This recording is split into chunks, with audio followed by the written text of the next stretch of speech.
prioritization.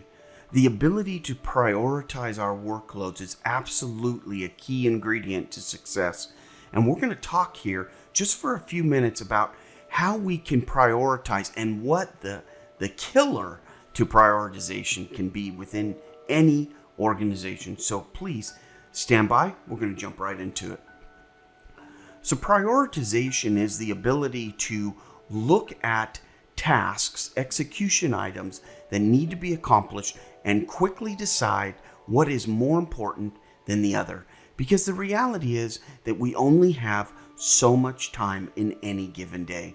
So we want to be able to prioritize our work properly and maintain focus on that work stream.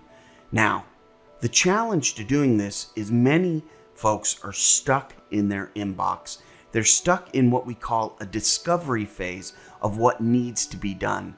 When you're stuck in your email box, now, if you're thinking to yourself, I have hundreds of emails that are still unanswered, then you may want to personally reflect that there might be a better way to do that.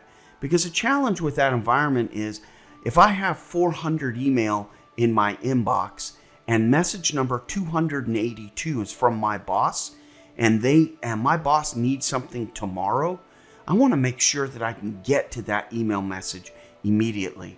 Now, granted, we can use Outlook rules to set alerts so when the boss sends an email message, I get a notification and it rises to the top of the pile. But these are all workarounds to what really needs to occur. What really needs to occur is I need to have the ability to adjust my environment based on what's going on, what the requirement is for that day. And a lot of times that requirement is not just an isolated email message that is lost, number 282, but it is multiple email messages, multiple attachments, and multiple work streams coming in at the same time. It's this type of environment that we can optimize using task management. So let's take a look here on how we want to prioritize this type of data flow. So within the environment, I don't know why some of my slides are off and some of the other ones aren't. So let me adjust here. Sorry about that. There we go. Okay. So here we have rapid prioritization. When we place things into task management, the critical thing to remember is that nothing is forgotten.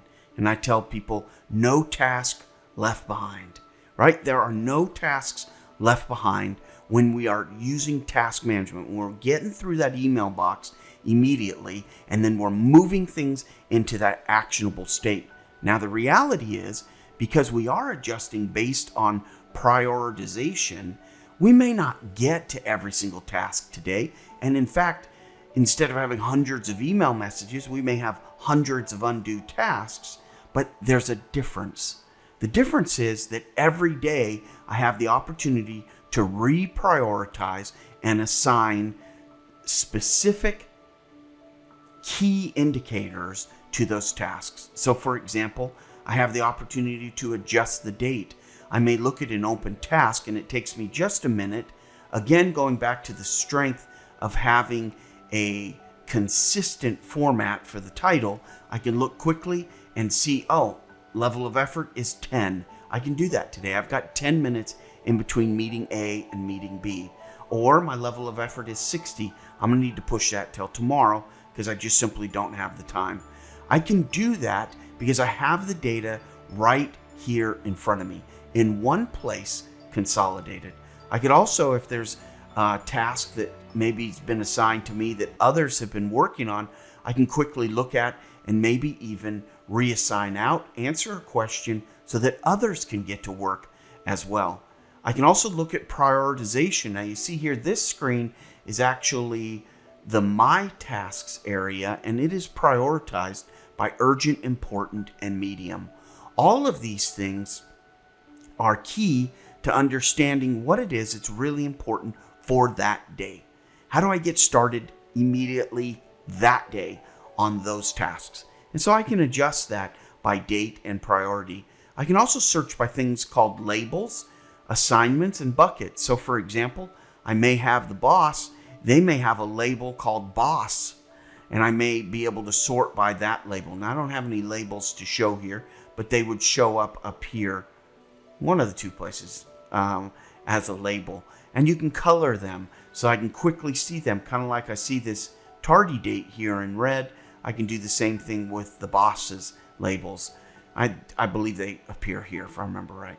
I can organize them by bucket. I can do all types of things. For me, what happens is when I go to My Tasks, now it's important to realize in Microsoft Planner, My Tasks is a collection of all tasks that are assigned to you, regardless of the plan that the task is in.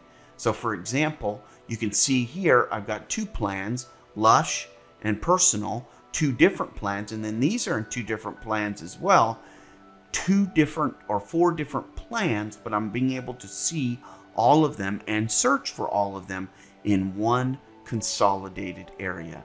But the caveat is the task has to be assigned to me in order to see it in the My Tasks area. So as we implement task management, we can also implement prioritization.